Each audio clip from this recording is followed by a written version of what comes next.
لیکن وہاں بھی ایسے اتہاسکار ہیں اچھے، جنہوں نے سماج میں ان چیزوں کو اجاگر کیا جو صحیح بھی تھا، کہ بھئی یہ فور ایگزامپل میں آپ سے سمجھانے کے لیے کہوں گا کہ وہاں کچھ اتہاسکار ہیں جو کمیونل ہسٹورینس ہیں، ہمارے یہاں بھی کمیونل ہسٹورینس ہیں، ہے نا. انہوں نے ہمارے یہاں جو کمیونل ہسٹورینس ہے وہ اورنگزیب کو برا کہتے ہیں کہ اورنگزیب نے بہت ظلم کیا، ہے نا. اس کو ایسیس کرنے کی کہ کیوں کیا، کیسے کیا، کتنا سچ ہے، کتنا غلط ہے. اس نے مندروں کو دان بھی دیے، ایک عجیب اس کی شخصیت ہے. اس کو بغیر کہ یہ مان لیا گیا کہ اکبر بہت اچھا تھا اور یہ بہت، اور اکبر کو بھی کچھ لوگ کہتے ہیں کہ اس نے بیوقوف بنایا، شادیاں کر لی اور ہندوؤں سے یہ وہ. تو ہمارے یہاں پر بھی اس طرح کا ہے، ایسے اتہاسکار ہیں جو اتہاس کو جو دیکھتے ہیں وہ نیرو درشٹی سے، سنکچت درشٹی سے دیکھتے ہیں، نیرو آؤٹ لک ہے. وہاں پر بھی ایسے اتہاسکار ہیں جو دھرم کے آدھار پہ وہ یہ سمجھتے ہیں، اتہاس کو دیکھنے کی کوشش کرتے ہیں. ہندوستان کا جو اتہاس ہے، وہ جو اتہاسکار ہیں، چونکہ ہمارے ہاں سائنٹیفک اتہاس، چونکہ ہمارا جو سماج ہے وہ دھرم پہ نہیں بندھا ہوا، ہمارے پورا کا پورا.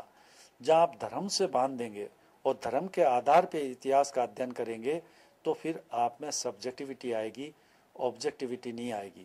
اور آپ کھلے پن سے، کیونکہ ہمارے ہاں لوگ وہ اتہاس پسند ہی نہیں کریں گے جس کے اندر ریشنلٹی، ریزننگ اور آبجیکٹیوٹی نہ ہو. اس لیے لوگوں کو اپنا اس ہندوستان کے باہر بھی یا پاکستان کے باہر بھی جو ہندوستان کے اتہاسکاروں کا استھان ہے دنیا میں، وہ پاکستانوں کے اتہاسکاروں کا اتنا استھان نہیں، ایک آدھے کے علاوہ. یہاں پر تو کیونکہ ہندوستان سماجی طور پہ، آرتھک طور پہ اور کلچر کے طور پہ کافی آگے بڑھا ہوا ہے. چونکہ ہندوستان میں، جیسے میں نے آپ سے عرض کیا، جس سماج میں کھلا پن ہوگا وہ سماج آگے بڑھے گا، اور جس سماج میں کھلا پن نہیں ہوگا، دھرم پہ زیادہ زور ہوگا، وہ سماج، چاہے وہ ہندوستان ہو اور چاہے وہ پاکستان ہو، وہ سماج پیچھے رہیں گے. انہاں سب ایک بات اور ہے کہ ہندوستان کا مسلمان، اگر ویسے ہم بات کریں تو پورے گلوب پر ایک ہی عادت ہے، لیکن ہندوستان کے مسلمان کے ساتھ بہت سی دقتیں ہیں. سب سے پہلی دقت یہ ہے کہ وہ اپنی پہچان کو لے کر پریشان ہے کہ وہ مسلمان پہلے ہے یا ہندوستانی پہلے ہے.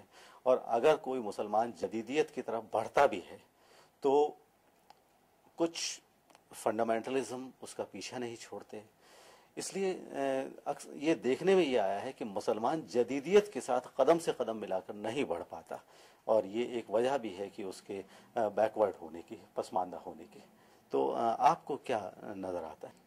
آپ نے جو سوال کیا، یہ اس کا بہت مہتوپورن سوال ہے، یہ بہت اہم سوال ہے کہ نہ صرف ہندوستان میں مسلمان بلکہ دنیا میں جو مسلمان بیکورڈ ہے، جو اس کی ایک جگہ ہونی چاہیے دنیا کے اندر مسلمان کی، وہ نہیں ہے. اب اگر اس کا جائزہ لیں ایتہاسک طور پہ تو مجھے ایسا لگتا ہے کہ مسلمان اپنے کو جو ایک اس طرح کا مذہبی اس کا نظریہ ہے اس سے وہ باہر نہیں آنا چاہتا.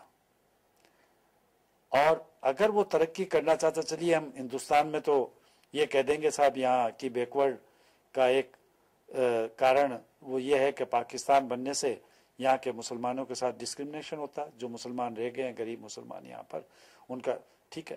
لیکن دنیا کے اندر مسلمان بیکورڈ ہے اور وہ ترقی، اور آپ دیکھ رہے ہیں کہ ابھی عرب کنٹریز میں، مصر میں جس طرح کے ہے نا آندولن ہو رہے ہیں، وہ کیوں ہیں؟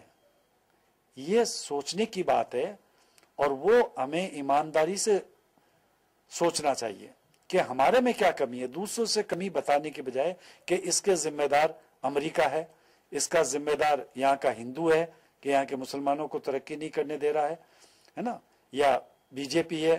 لیکن ہمارا کیا ایک آؤٹ لک ہے، ہمارا کیا درشٹی کون ہے، اس کے لیے یہ سمجھنے کی ضرورت ہے.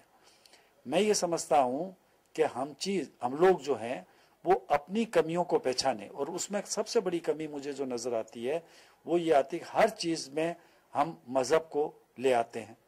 اسلام سے ہم ویدتا لینے کی کوشش کرتے ہیں. میں یہ کہتا ہوں کہ آپ مذہب مانیے، وہ پرسنل سمجھیے، کون شیعہ ہے، کون سنی ہے، کون مسلمان ہے، کون نہیں ہے، یہ چیز اسلام کے خلاف ہے یا نہیں ہے.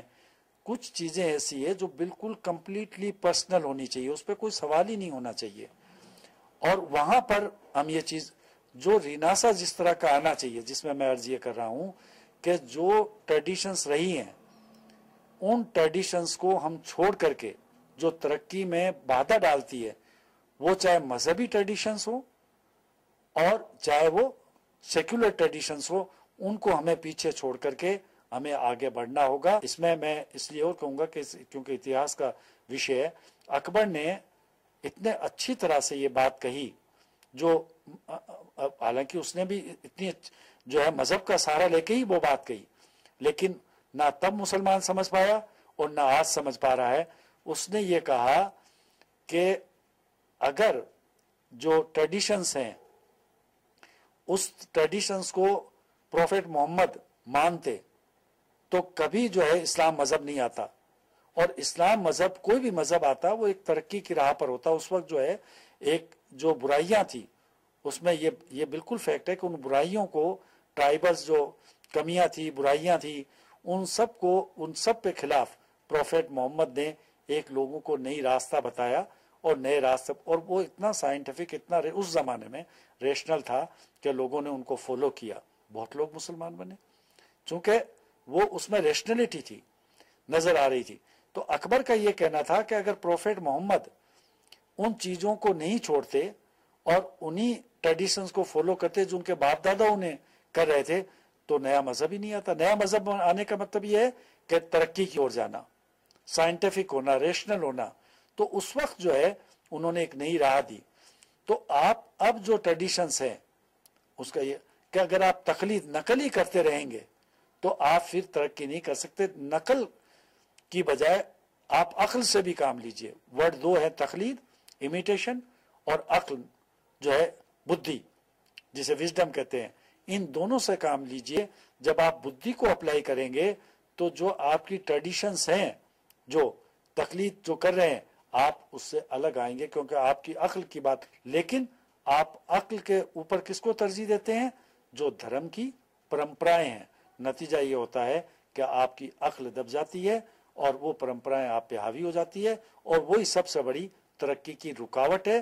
چاہے وہ مسلمان ہو، چاہے وہ ہندو ہو، آپ کو اس سے باہر آنا پڑے گا. اور جب تک آپ اس سے باہر نہیں آئیں گے آپ اسی طرح سے بیکورڈ رہیں گے. اور یہ ایمانداری سے ہمیں سوچنا ہوگا کہ اس میں ہم خود کتنے ذمہ دار ہیں. عنایت صاحب، HBC نیوز سے بات کرنے کے لیے آپ کا بہت بہت شکریہ.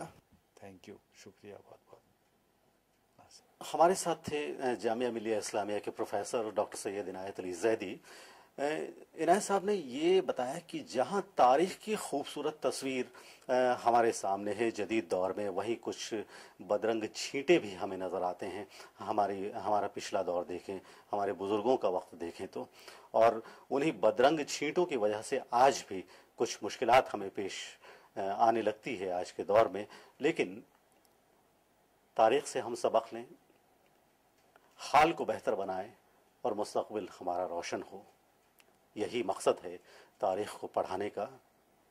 ورنہ تو تاریخ نے دیکھی ہے ایسی بھی کچھ گھڑیاں، لمحوں نے خطا کی تھی، صدیوں نے سزا پائی. HBC نیوز کے لیے بیکانیر سے کیمرامین رام سوروپ بھاٹی کے ساتھ ناصر زیدی.